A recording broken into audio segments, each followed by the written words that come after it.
Hello everyone, this is Blaze. अगर तुम भी क्लास 10 आईसीएसई के स्टूडेंट हो और बोर्ड्स में सिर्फ लास्ट के 2 महीने बचे हैं और तुमने भी अभी तक अपना सिलेबस स्टार्ट नहीं किया है या स्टार्ट कर दिया तो बहुत ज्यादा सिलेबस अभी तक तुम्हारा पेंडिंग बचा हुआ है, then trust me, this video is for you. इस वीडियो में मैं तुम्हें एक ऐसी प्रैक्टिकल स्ट्रेटेजी बताऊंगा, एक ऐसी रियलिस्टिक स्ट्रेटेजी बताऊंगा जिससे कि तुम अपने क्लास 10 आईसीएसई में 85+ % मार्क्स स्कोर कर लोगे इन लास्ट के 2 महीनों में पढ़ के भी।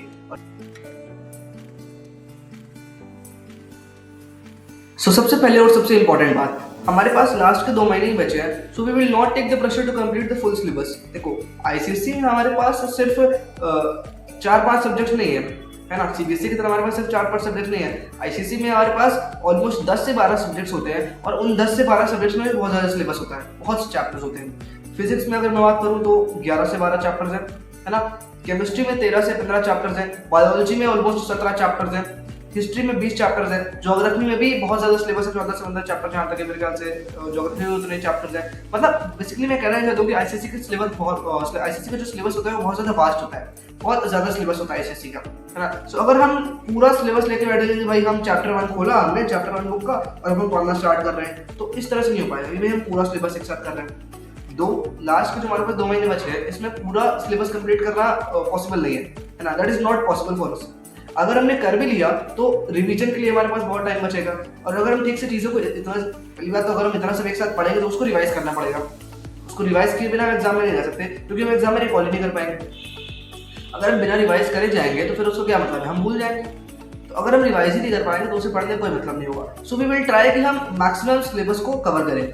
जैसे अगर हम फिजिक्स, केमिस्ट्री, मैथ्स और बायो की बात करें तो इसमें हम ट्राई करेंगे भाई हम मैक्सिमम सिलेबस को कवर करें, और जैसे हमारे पास सब्जेक्ट्स आ गए, जैसे हिस्ट्री आ गया, ज्योग्राफी आ गया, इसमें हम ट्राई करेंगे भाई हम 60 to 65% सिलेबस को बस कवर करें, है ना। जिससे कि हमारे अच्छे खासे मार्क्स हिस्ट्री सिविक्स में भी आ जाएंगे। मतलब अगर हमारे पास 80 मार्क्स का पेपर होता है तो हमारा 55+ या 60+ इजीली हमारा स्कोर हो जाएगा, है ना। सो हमारा स्कोर खराब नहीं होगा। तो हम ट्राई करेंगे कि साइंस और मैथ्स में हम मैक्सिमम सिलेबस कवर करें, है ना। और क्या कहते हैं, हिस्ट्री, ज्योग्राफी जो हमारे पास जैसे सब्जेक्ट्स हैं उसमें हम सिर्फ 60 to 65% सिलेबस कवर करें। और इस टाइम सबसे कॉमन प्रॉब्लम होती है stress. So we will keep our strategy simple, है ना। बहुत ज्यादा सिंपल स्ट्रेटजी को अपने हम रखेंगे, ठीक है। हम क्या करेंगे कि अगर मैंने मान लो अगर मैं केमिस्ट्री पढ़ने बैठा, सो मैं केमिस्ट्री के इजी चैप्टर से स्टार्ट करूंगा, है ना। मैं इजी से चैप्टर से स्टार्ट करूंगा। अगर मैं मैथ्स पढ़ने बैठा, मैथ्स के इजी चैप्टर स्टार्ट करूंगा। केमिस्ट्री के इजी चैप्टर मान लो जैसे मैंने उठा लिया केमिकल बॉन्डिंग उठा लिया, केमिकल बॉन्डिंग से मैंने पढ़ना स्टार्ट किया। मैथ्स में पढ़ने बैठा, मैंने जीएसटी उठा लिया, शेयर एंड डिविडेंड उठा लिया, बैंकिंग वगैरह उठा लिया। ये जो इजी, जो मतलब हल्के चैप्टर है, जो इजी से चैप्टर्स हैं, इन चैप्टर से मैं स्टार्ट करूंगा ताकि मेरे अंदर थोड़ा कॉन्फिडेंस बिल्डअप हो। जब मेरे अंदर थोड़ा सा कॉन्फिडेंस बिल्डअप होगा तो जो मुश्किल चैप्टर्स होंगे वो भी मुझे मैनेजेबल लगेंगे।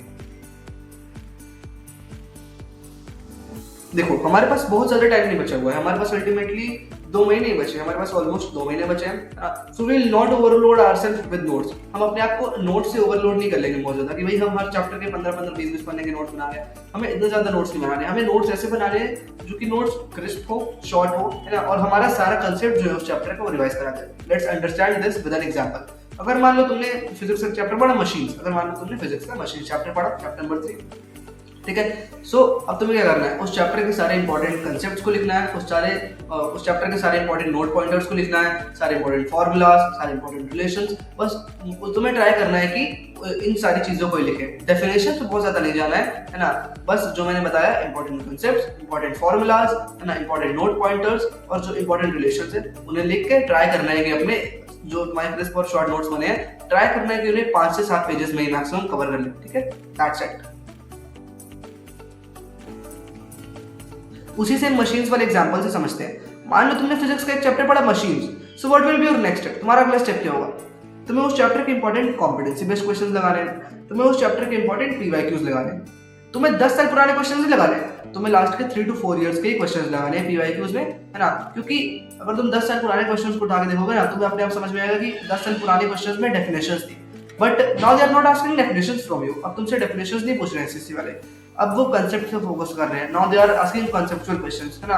सो कॉम्पिटेंसी बेस्ड क्वेश्चंस ही तुम्हें लगाने होंगे, और जो लास्ट ईयर का पेपर आया था उसमें ज्यादातर कंसेप्चुअल क्वेश्चंस ही थे, है ना। तो तुम्हें कंसेप्ट को क्या कहते हैं, अपने कंसेप्ट को तुम्हें फोकस करना होगा।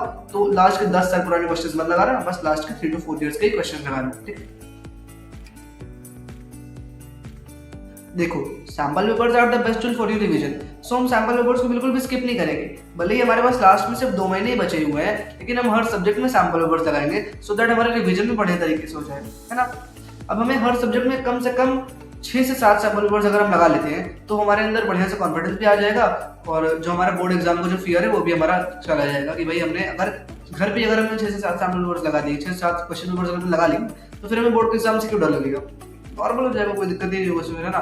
देखो, सैम्पल पेपर लगाने कैसे वो मैं बताता हूँ। अगर मान लो फॉर एन एग्जाम्पल, मान लो मेरा मैथ्स का सिलेबस खत्म हो गया, तो मैं क्या करूंगा, मैं लास्ट ईयर का जो 2025 का पेपर आया था बोर्ड का उसको सॉल्व करूंगा साथ में, ठीक है, उसको मतलब 2025 का पेपर सॉल्व करूंगा। देन मैं साथ में उसके इस ईयर का जो स्पेसिमेन पेपर है उसको सॉल्व करूंगा, और मेरे पास जो एक मतलब जो मेरे पास टेक्स्ट बुक होगी मेरी मैथ्स की, है ना, जो भी मैं बुक यूज कर रहा हूँ, ML सेलिना जो भी मैं यूज कर रहा हूँ, है ना, उसमें से लास्ट में मुझे क्या कहते हैं क्वेश्चन पेपर दिए ही रहता है उसमें, है ना, तो उसमें से मैं एक क्वेश्चन पेपर सॉल्व कर लूंगा। सो 3 पेपर मैं भी सॉल्व कर लूंगा, और जब मेरे बोर्ड का एग्जाम आएगा तो उस टाइम में जितने सॉल्व कर पाऊँ, 3 4 5 जितने भी मैं सॉल्व कर पाऊँ उस टाइम में सॉल्व कर लूंगा, और नोट्स वगैरह से मैं रिवाइज करूंगा ही। सो मेरे नोट्स से भी रिविजन हो जाएगा, साथ में मेरा क्या कहते हैं मैंने सैम्पल पेपर्स भी ऑलमोस्ट मिला के 6 से 7 सैम्पल पेपर्स भी लगा लिए बढ़िया से। सो मुझे कोई दिक्कत नहीं होगी, और साथ में मेरे बोर्ड एग्जाम का भी जो फियर रहेगा वो पूरा ओवरकम हो जाएगा, ठीक है। देखो, अगर मैंने हर सब्जेक्ट में 6 से 7 सैम्पल पेपर सॉल्व कर लिए तो इसका मतलब जानते हो क्या होगा, मैंने हर सब्जेक्ट में जितना भी मैंने पढ़ा उसको 6 से 7 बार रिवाइज कर लिया। सो मुझे नोट्स पे भी इतना बहुत ज्यादा प्रेशराइज, मतलब नोट्स पे भी मुझे बहुत ज्यादा प्रेशर रहेगा कि भाई पूरे नोट्स को मुझे रिवाइज करना है। So sample papers are very important for us, है ना। सो सैम्पल पेपर्स को बिल्कुल भी स्किप नहीं करना है, ठीक है। एट द लास्ट मैं तुमसे यही कहना चाहूंगा कि अगर तुमने मेरी स्ट्रैटेजी को अच्छी तरीके से फॉलो कर लिया, सो जो भी तुम्हारा गोल है, जो भी तुम्हारे डिजायर्ड मार्क्स है, वो तुम इजीली स्कोर कर लोगे, है ना। इस वीडियो के डिस्क्रिप्शन में मैं एक आइडियल 2 मंथ का रोड मैप लिख दे रहा हूँ, है ना, सो दैट उससे भी तुम्हें थोड़ी सी हेल्प मिल सके, है ना। आने वाली वीडियोस में मैं हर सब्जेक्ट के इंपॉर्टेंट चैप्टर्स को डिस्कस करने वाला हूँ कि भाई फिजिक्स के कौन से इंपॉर्टेंट चैप्टर्स हैं बोर्ड्स के लिए, केमिस्ट्री के कौन से इंपॉर्टेंट चैप्टर्स हैं, मैथ्स के कौन से हैं,